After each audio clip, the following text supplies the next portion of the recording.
Colored content exclusive.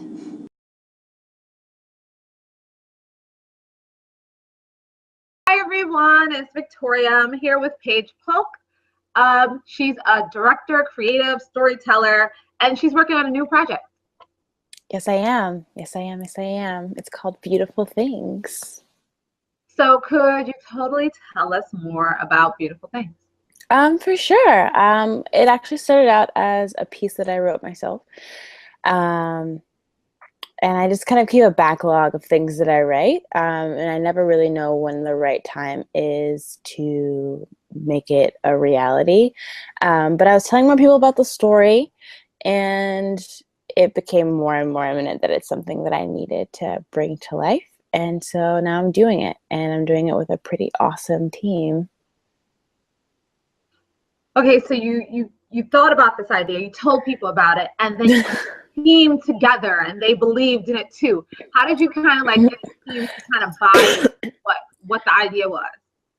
Well, the story itself, it's an intergenerational love story, and it's a queer love story about two women of color.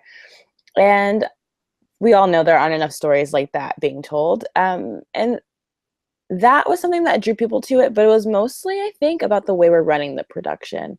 I've worked at a lot of startups, and I've worked in a lot of arts organizations, and there's this word transparency that kind of gets thrown around a lot.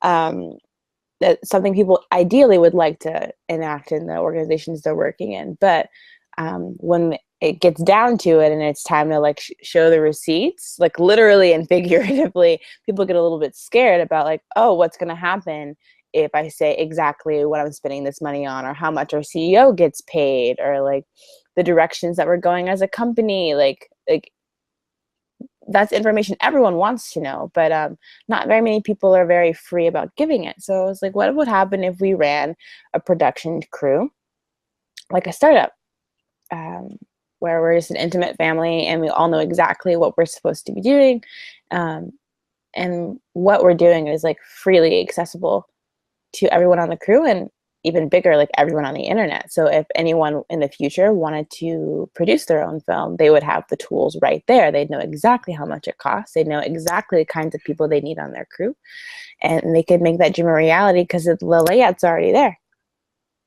I mean, yeah. Yeah. Oh no, I think that's totally dope. I think it's a way to educate. So you're kind of like freely educating people along the way of producing this content, kind of documenting the whole process while you're doing it. So now everyone else can kind of build off of what you've already done. And I think that's totally dope. Like that's all I could say. Like thanks. I think for media makers who are trying to build something in this day and age, like, you know, you could just take a phone and do it. But then, you know, a lot of stuff is missing where things don't turn out the way you wanted it to. And that's mostly because there isn't transparency in the process. So you're like, okay, I have a phone. Now what happens next? Yeah, I feel like the Nike just do it mentality is all good and well until it comes down to like, okay, but like just do what? I think there's a lot more that goes into it as far as resources are concerned, both monetary and also just like knowledge of how this industry works. Like if you don't know what a DP really does, or you don't know what an AD is, or what a PA does, or how much of those things are worth in capitalism, like if you don't know any of those things, then there's a whole formula that's already been laid out for how this stuff is theoretically supposed to work. And if you're walking into it blind, it can be a little overwhelming. But the way that we're doing it here is we're making that information that we have available. So if it does work,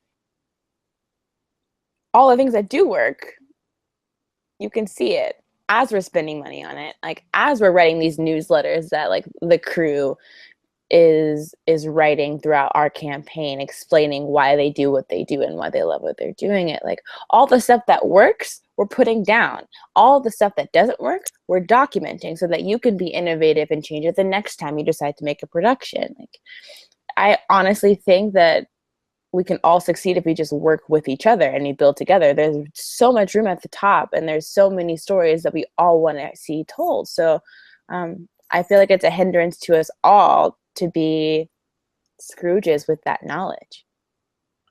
How did you originally get into filmmaking? My first big girl job was at an installation art gallery, and I was a docent. And I went from there to doing outreach with the local Houston community. I'm born in Houston. And that community outreach turned into me helping make media pieces for the gallery. And then I did some traveling as well, and started getting more involved with media, podcasting primarily, and modeling. I was on the other side of the camera. That was in Peru, and I was there for a year. And then after I was in Peru, I ended up going to Spain so I could study film more closely, because I went to school for anthropology. So storytelling in a sense, but not necessarily with a camera. And I was in Spain for about half a year studying international media making.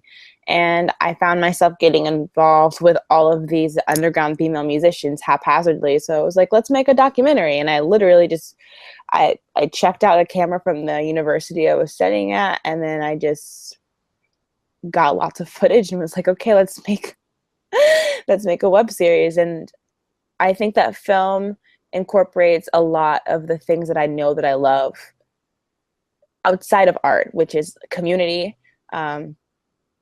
knowledge sharing. I think it involves creativity and, to an extent, innovation. Like, you always have to be on your feet about the way that you're sharing information, and also the way that you're depicting people. And there's so many different ways to use it. It's a tool.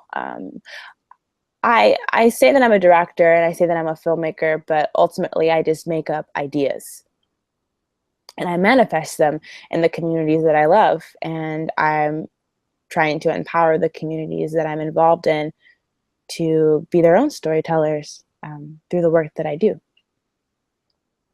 I agree with that. It's totally why I created ColoredContent. So this is one of the questions that I usually ask everyone, where I ask people questions just so they can kind of think about, you know, I guess a lot of people have complaints and issues, and I always want to have some solutions. So how do you think we as people of color can promote more diversity in media?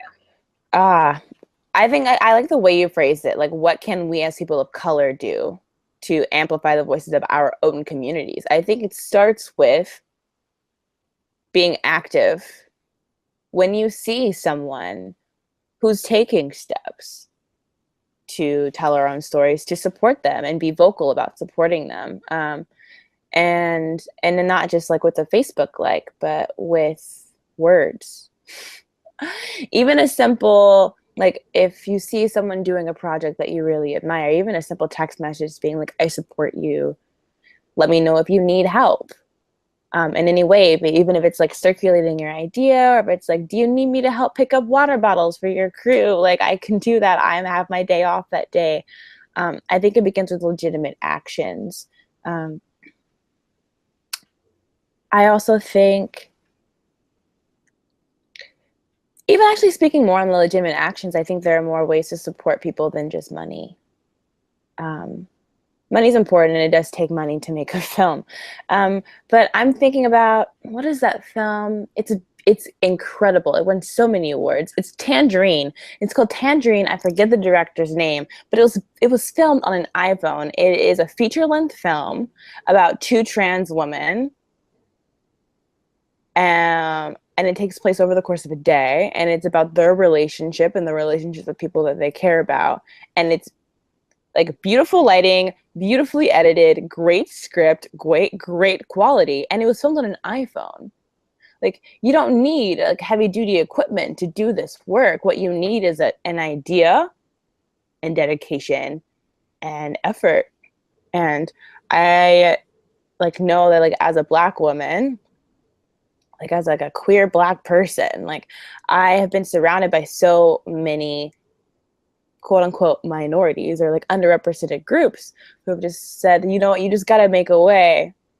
Like, in the words of Shirley Chisholm, like, if they don't have a seat at the table for you. You pull out a folding chair. Like, you just have to make it work with what you have. And like, if what you have isn't what the standard is, that doesn't mean it's any less qualified or it's going to be any less beautiful or any less impactful. To an extent, it might actually be more.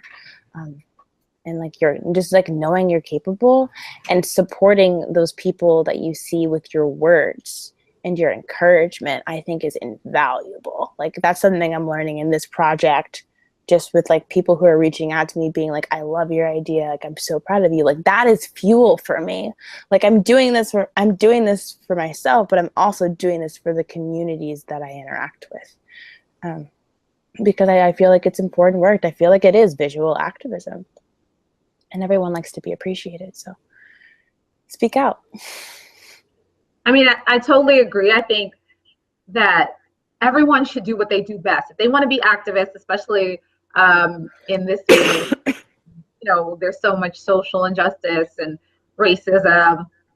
Be an everyday activist. Do whatever you do best, which could be film, which could be music, which could be art. It doesn't have to be protesting. Everyone's not going to protest and go outside.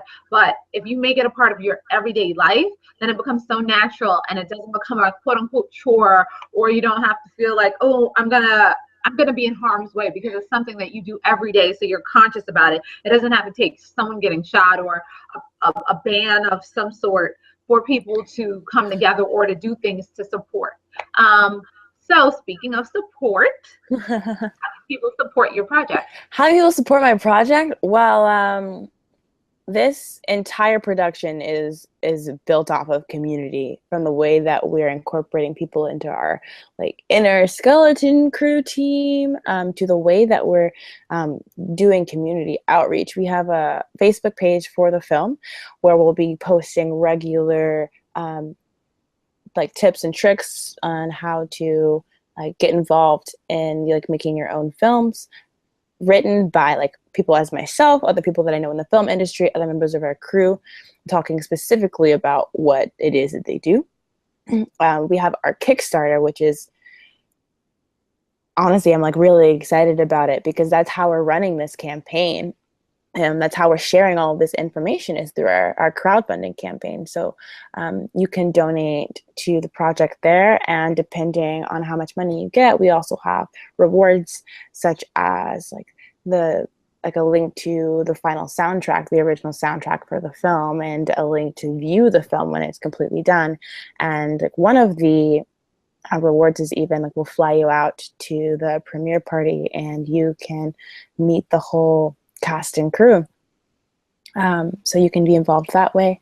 And it's like going back to being vocal, like we want to hear your voice. So if we're not answering the questions that you want to know about filmmaking, or like the ways that we're doing something, or you even think we're not being accountable enough with our transparency, like please hit us up on our Facebook page. It's at BT the Film on Facebook, and let us know what you're thinking, and we'll do our best to answer whatever it is that you have, and we can post it for everyone to see, because you're probably not the only person with that question. All right, so I think everyone has everything they need to support. And I love that it's so transparent, the whole process. I love how you're breaking it down so people can follow, support, and be a part of the whole process. So thank you, Paige, so much. Thank you. I appreciate you having me.